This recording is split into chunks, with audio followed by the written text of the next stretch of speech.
The first step of mastering motorsport is to get on the right racing line. If you have it wrong and rely on the in-game racing line, you'll always be losing lap time and not learning the technique you need to reach elite levels. And importantly, be consistent.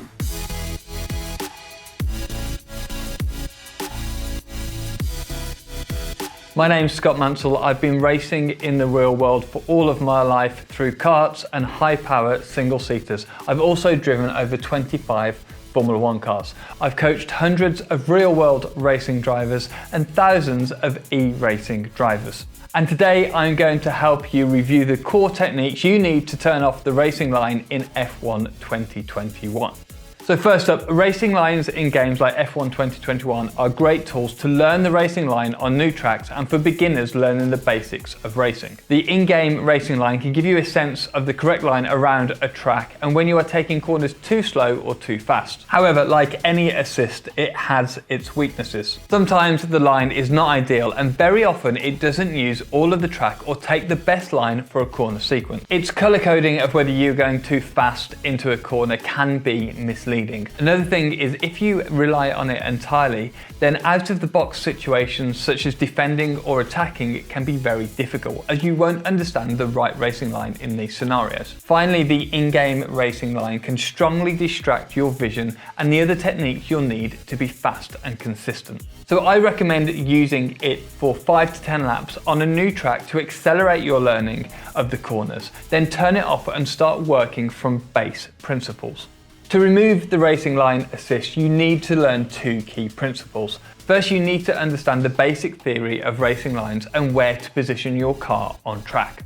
You also need to learn how to drive through corners and systematically increase the speed through those corners. So first up, what exactly is the racing line? Well, the goal of racing is to maximize your speed at all phases of the corner.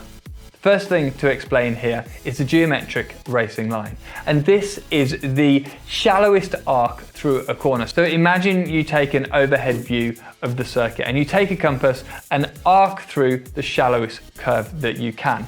This is the geometric line. That's all well and good on a whiteboard, but when you're actually racing on track, we want to have the car positioned on what we call the ideal racing line. The ideal racing line takes into account that you're going to have to brake, turn and accelerate a car through a corner. So compared to the geometric line, the turning point will typically be a little bit later and it will almost cut back compared to the geometric line. This varies somewhat between corner types, but as a general rule of thumb, the faster the corner, the closer the racing line will be to the geometric line. Because in a faster corner, we're trying to add as little steering angle into the car as we possibly can. So let's go into a little bit more depth on the ideal racing line. When driving through a corner, we can break the racing line down into 4 sections. These 4 sections are the braking phase, the turning phase, the apex or the mid corner, and the exit phase. In general, you want to brake at the maximum capacity in the braking phase while the car is in a straight line. Then as you're braking, you'll want to move your vision across to the apex of the car and turn the car at the turning point. Then you want to move your car to the inside of the corner and make the apex of the corner, which is typically across a curve. Then as you begin to accelerate coming out of the corner, you want to open up the steering wheel during the exit phase of the corner. So let's review these phases in more detail to see how you can use them to turn the racing line assist off. So in the braking phase, it's critical that you apply the brakes in a straight line from a consistent marker or reference on the track and at a consistent braking pressure when you're in the straight line. At first, this can be difficult. It can be hard to pick and remember the braking points, particularly on a long track. But quickly you'll learn approximately how hard and fast you need to brake for turns, and it will become second nature. Before selecting your braking points, you'll want to make sure that you are braking mostly in a straight line. This is a really common mistake for beginners. If you're not braking in a straight line, if you have any kind of steering angle, you won't be able to brake at the maximum capacity because the tyre's grip will be used for a little bit of turning rather than slowing the car down. In terms of how you should brake, you want to make sure that you have a consistent profile, that you have quick application of the brakes and to a peak or highest pressure.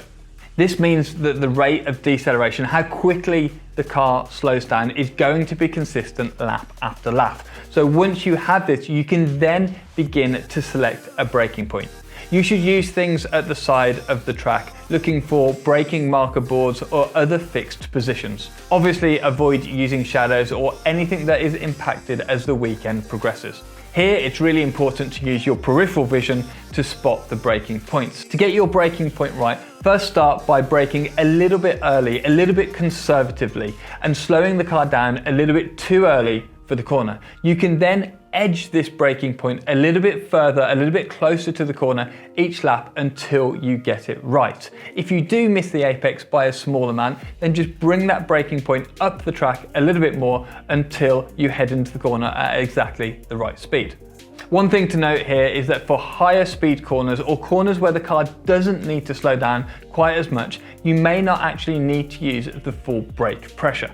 In the F1 series, you can actually use the replay function to take a corner multiple times in a row, and we found this is the best way to quickly find your braking point. So on to the turning phase. This is where you start to turn the car into the corner. Remember, you've done most of your braking, most of your deceleration in a straight line. So unless you're more of an advanced driver and you're trail braking, you should just be turning in at this phase. Your goal at this point is to hit the apex of the corner. You don't need to pick and memorize an exact turning point for each corner. Instead, it's better to focus on turning your vision into the apex of the corner and hitting that apex, and you'll naturally learn when and how to turn in.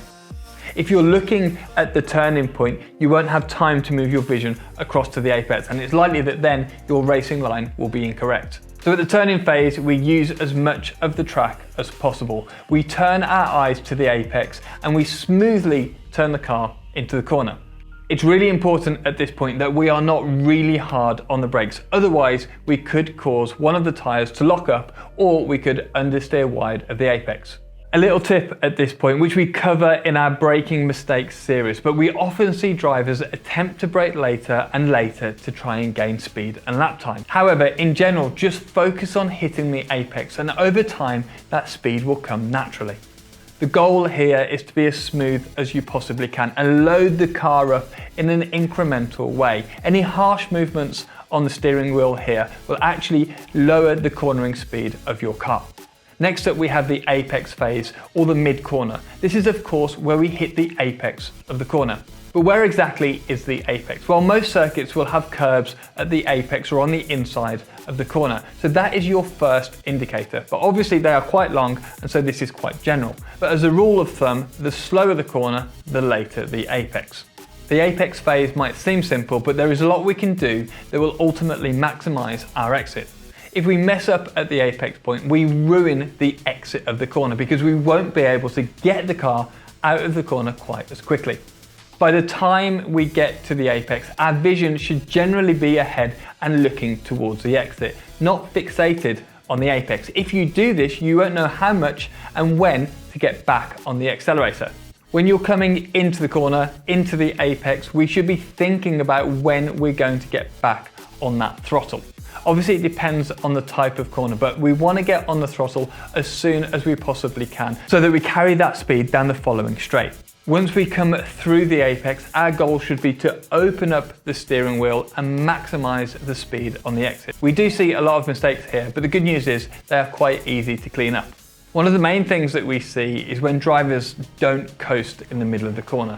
A lot of drivers will always try to be hard on the brakes or hard on the throttle. However, you will often see elite drivers coasting at the apex. If you're constantly applying the brakes or the throttle, you're throwing the balance of the car off and lowering the grip that it has, so you won't be able to travel through the corner quite as quickly. The second issue that we see is drivers being fixated and staring at the apex as they drive past it. You want to be looking at the apex when you're in the braking phase of the corner, but as we come through the apex and head towards the exit, you need to pick your eyes up and look out to the exit phase of the corner. And so on to the exit phase. This is where you're applying the throttle and your car is progressing to the outside of the track. As with all the other phases, the exit phase is really important as it defines your speed down the next section of track. We see a lot of drivers trying to brake later and carry more speed into the corner, but oftentimes it's better to be a bit more conservative on the way into the corner so that you can be slightly more aggressive with your throttle application on the exit. The fundamental concept to understand here is that as you open the steering wheel, you can apply more throttle. However, if you apply too much throttle while you've still got lots of steering angle, you could potentially lose grip and the rear of the car could slide. As always, you should try to make sure that you're using all of the track on the outside so that we can open the car up as soon as possible and carry more speed through the corner. Make sure that you do not stab at the throttle. It should be a smooth progression, a smooth increase as you come out of the corner. Removing the racing line can be hard, but if you focus on the right fundamentals, I'm confident that you'll get there. And I'd just like to say a quick thanks to Thrustmaster for sending us this SF1000 steering wheel, which is a replica from the Ferrari F1 car. You can check out more in the link in the description below. If you enjoyed this video, make sure you check out these other videos which will make you faster in F1 2021. Cheers, and I'll see you next time.